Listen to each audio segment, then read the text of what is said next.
Hello বন্ধুরা, এই দেখো একটা রেসিপি করছি। এতে আছে তোমার পেঁয়াজ কুচি, টমেটো কুচি, পেঁয়াজ ভাজার পরে টমেটোটা দিয়েছি, তারপরে আদা রসুন বাটা, তারপরে কাশ্মীরি লাল লঙ্কা গুঁড়ো আর হলুদ গুঁড়ো, আর কিচ্ছু না। এবারে কি করছি দেখো, এই যে এক ঠেলা মাছের ডিমের বড়ার তরকারি করছি। আলু ভাজাও আছে, দাঁড়াও দেখাচ্ছি, আলুটাও দেবো। এটা দিয়ে একটু কষিয়ে নিয়ে তারপরে আলুটা দেবো।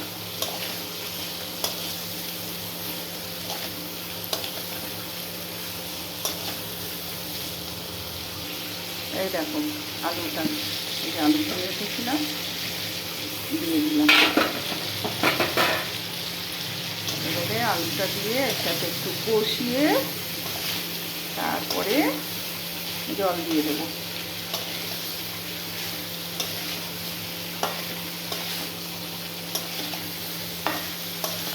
মশলাটা আলুটার সাথে একটু মাখা মাখা হয়ে যাক, তাহলে জলটা দিলে ভালো হবে।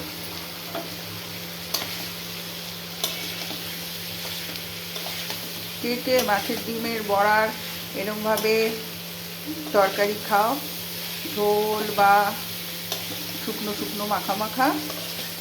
আমি করি, এমনকি গোটা মাছের ডিমটাকে ভাজা করে শুধু সেটা দিয়েও টুকরো টুকরো করে ঝোল করি। এবারে দেখো এই যে জল দিয়ে দিচ্ছি।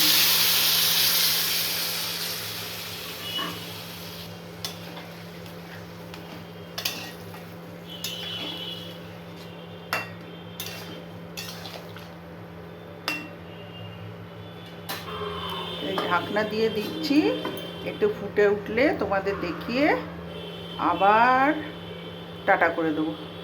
ঢাকনাটা দিয়ে দিলাম, খুলি তারপরে। এই ঢাকনাটা তুলে নিলাম, দেখি কতটা ফুটেছে। দেখো বন্ধুরা, ফুটছে। এটা ফুটিয়ে একেবারে, আমি তো এখনো এডিট ফেডিট কিচ্ছু পারি না, সেই জন্য তোমাদের ফুটিয়ে যে দেখাবো আবার পরে এডিট করে আলাদা করে সেটা করতে পারি না। সেই জন্যে আমি যতটুকু পারি তোমাদের সাথে শেয়ার করছি। আস্তে আস্তে হবে, শরীরটা ভালো যায় না, চেষ্টা থাকলে হয় জানি, দেখি কার থেকে শিখতে পারি। এগুলো তো শেখারও দরকার পড়ে না।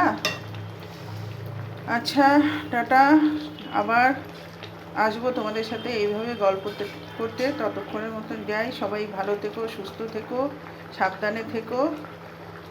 আসছি।